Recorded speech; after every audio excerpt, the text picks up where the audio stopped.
Hello and welcome to a new edition of Monstrous Design. It's only natural after all the content I've made so far that we talk about the Kanto trio this time around. This time we're talking about the evolution lines of Bulbasaur, Charmander, and Squirtle. Let's start with Bulbasaur. After all, he is number 1 in the Pokédex. Bulbasaur is, as you can see, a type of frog with a bulb growing on its back. The bulb, as he evolves, will become a flower. Bulbasaur, for me, is my number 2 choice of the 3 starters. I actually prefer him over Squirtle.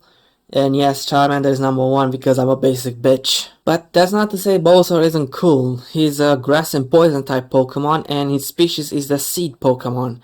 He also comes packed with Overgrow as its ability, which means that grass type attacks will hit harder when his health is low, and he has a hidden ability in Chlorophyll, which boosts his speed while the sun is up. These abilities are kept throughout the entire evolution line until he Mega evolves into Mega Venusaur, but that's a topic for later.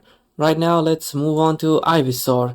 Ivysaur is the evolution of Bulbasaur, and it's the same, a grass poison type Pokemon but with higher stats. Still the seed Pokemon, still has overgrown chlorophyll, but this time he has a flower and a few leaves on his back. Something I forgot to mention regarding Bulbasaur's name is that Bulbasaur comes from the word bulb and saur, bulb being the plant on its back, and saur being the Greek suffix meaning lizard.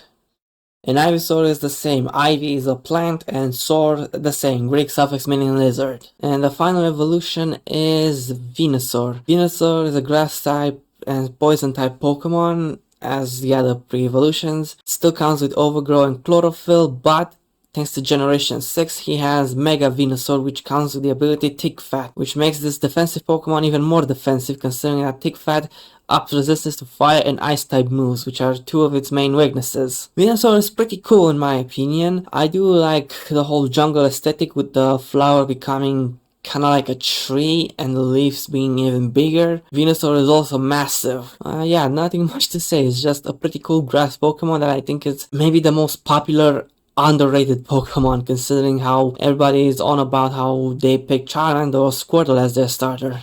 The name for Venusaur comes from Venus flytrap, a meat-eating plant, and sword, just like before. Next up we have Charmander. Charmander is a bipedal reptilian Pokemon. It's got an orange body and a fire at the tip of its tail. That fire signifies its health, meaning that if it goes out, he's probably dead. Charmander is my favorite pick from the starter trio in Kanto. Admittedly, it does have some trouble with the first 2 gyms, but then again, Pokemon is a game where you build a team. You don't just rely on a single guy. He comes packed with the Blaze ability, which powers up fire moves when the health is low, and Solar Power, a hidden ability which says that while in Sun, special attack is boosted, but HP decreases. So it's kind of like a life orb for every turn the sun is up. I don't know how good that ability is. I know that he's in competitive thanks to Generation 6 mostly. I'm sure many people have tried to make it work previously, but I don't know much about competitive Pokemon. The name Charmander comes from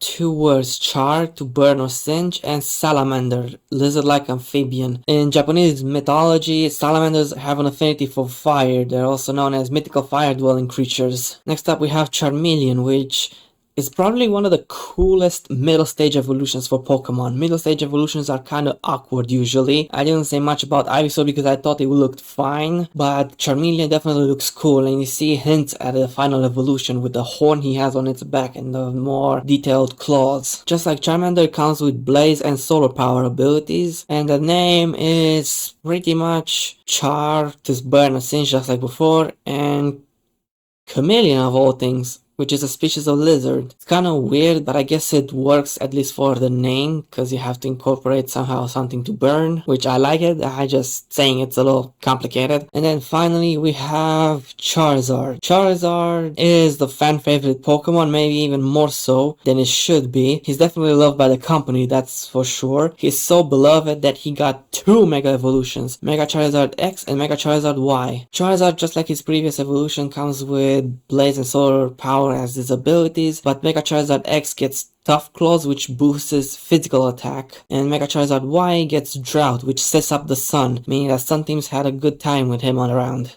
The name Charizard comes from Char and Lizard, which is a reptile. And Charizard, noticeably enough, it's not a dragon type Pokemon despite looking like a dragon. That's probably because it's mostly inspired by Western dragons which breathe fire, while Japanese dragons have more affinity with more elements than just fire. That's why Charizard probably doesn't get the dragon type, but Dragonite, who looks a bit goofier, gets it. Dragonite, if I recall correctly, has a moveset that allows it to learn ice, electric, and fire, and even water with surf. Speaking of surfing, next up is the water starter, which is Squirtle. Squirtle is a cute turtle. He comes with the Torrent ability, which ups water type moves when health is low, and Rain Dish. The Pokemon gradually regains HP while raining. Squirtle, to me, was probably at its best in the anime when it had the cool shades, being the leader of a group of Squirtles and then joining Ash. But other than that, I haven't seen myself play with Squirtle a lot in the Pokemon games.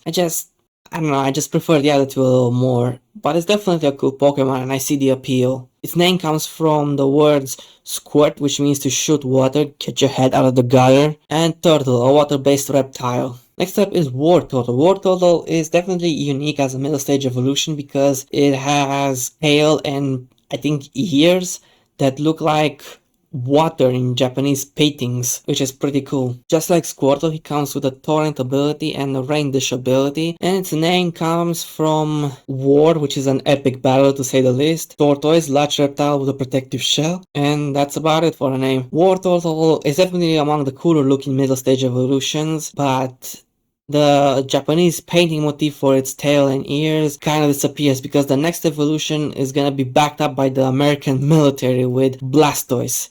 Blastoise is a giant turtle with cannons coming out of its shell. How do cannons exist with this thing, considering that Pokemon are meant to be animals with superpowers? I don't know. I know there are also yokai that are basically inanimate objects that turn to life, but where do the cannons come from?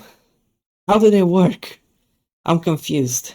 Just like before, he comes with a Torrent and Rain Dish ability, but thanks to Generation 6 he gets Mega Launcher as his ability for its Mega form. Mega Launcher says that it boosts the power of Aura and Pulse moves, which is pretty good because there are definitely a few that come with its arsenal in its moveset. Blastoise has been the main choice of Ash's rival, and I gotta say the battle between Charizard and Blastoise was definitely an epic one despite Charizard being at a disadvantage. The name of Blastoise comes from Blast, an explosion, and Tortoise, a large reptile with a protective shell. The Kanto trio are iconic, being the starters of the first ever Pokemon games, Pokemon Green and Red in Japan or Pokemon Blue and Red in America and other parts. These Pokemon are definitely hard to choose from, considering they're so good all around. Something I forgot to mention were the G-Max forms. I didn't think they were notable enough because they're just Dynamaxes with a few extra steps.